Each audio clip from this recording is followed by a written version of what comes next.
Let me tell you something most men over 50 have been getting wrong for years, and it has almost nothing to do with how much you eat or how little you move. That stubborn belly fat sitting around your middle, the one that won't budge no matter how many salads you eat or how many times you drag yourself onto a treadmill, that fat is not a willpower problem. It's a hormone problem. And by the end of this video, you're going to understand the exact loop that's keeping it there, why it gets worse every single year you ignore it, and the simple steps that can finally break the cycle.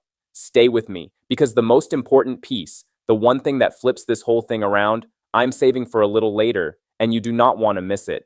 Here's what I need you to understand first. The belly fat you carry after 50 is not the same as the belly fat you had at 30. When you were younger, fat was mostly just storage. Annoying, sure, but quiet.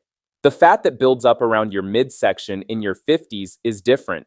A lot of it is what's called visceral fat, the deep fat that wraps around your organs. And this kind of fat is not quiet at all. It's active. It behaves almost like an organ of its own, releasing chemicals and hormones into your body around the clock. That's the part nobody told you. Your belly isn't just sitting there, it's actually working against you, and I'm going to show you exactly how. Let's start with testosterone, because that's where this story really begins. Testosterone is the hormone most linked to male vitality, energy, muscle, drive, and confidence. Starting somewhere in your 30s, your natural testosterone begins a slow decline, usually around 1% a year. That sounds small, and for a while it is. But here's where it gets interesting. That belly fat I just described, the deep visceral kind, contains an enzyme called aromatase. And aromatase does one specific thing that matters enormously to you. It takes your testosterone and converts it into estrogen. Read that again.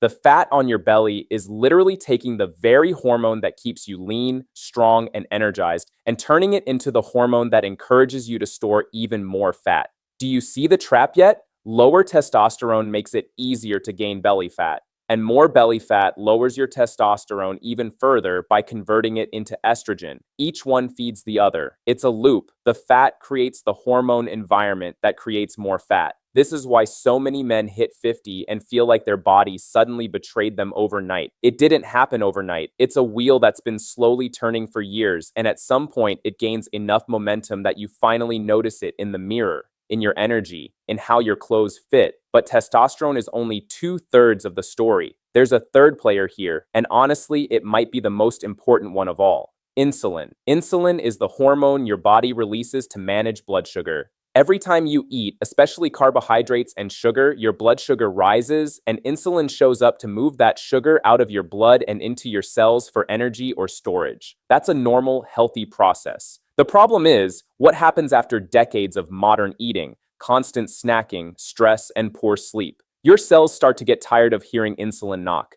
They stop responding as well. This is called insulin resistance, and it's incredibly common in men over 50, often years before anyone gets diagnosed with anything. When your cells stop responding to insulin, your body doesn't give up. It just shouts louder. It pumps out more and more insulin to get the same job done. And here's the part you need to burn into your memory.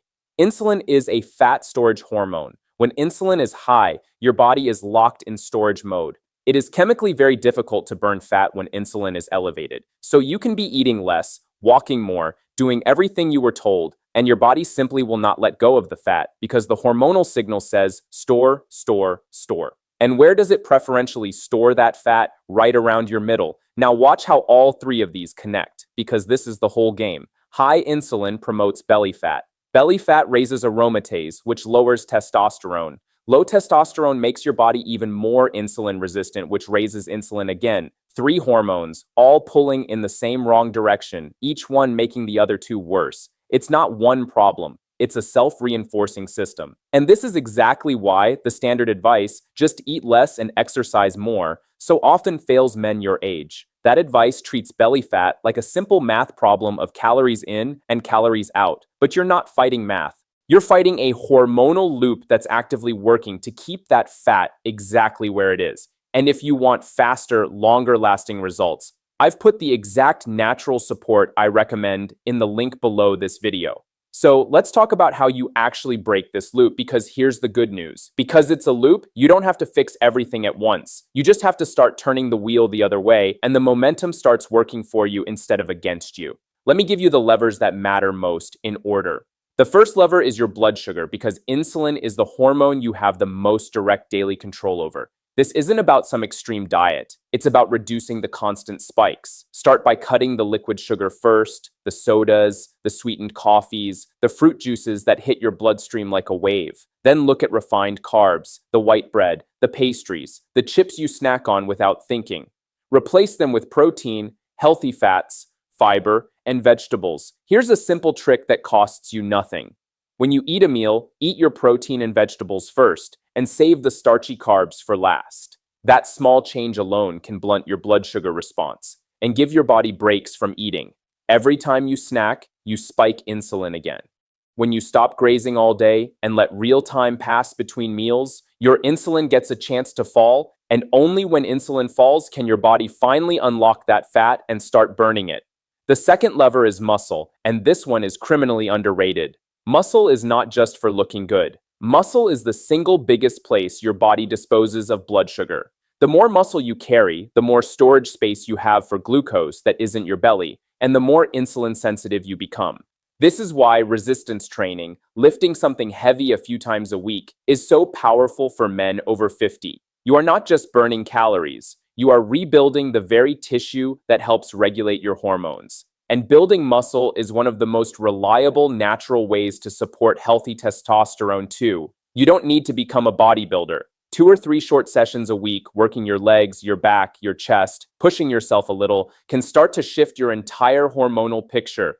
Bodyweight squats, push-ups, a pair of dumbbells in the garage. Start where you are. The third lever is sleep. And I know everybody says sleep, but let me tell you precisely why it matters here. The majority of your testosterone is produced while you sleep, particularly in your deep sleep. Cut your sleep short or sleep poorly, and you directly cut your testosterone production. Worse, just one night of bad sleep can measurably increase insulin resistance the very next day. So poor sleep hits 2 of our 3 hormones at once. If you do nothing else, protect your sleep like it's medicine. Cool, dark room. No screens glaring in your face an hour before bed. A consistent time you lie down. This is free, and it's one of the most powerful hormone levers you have.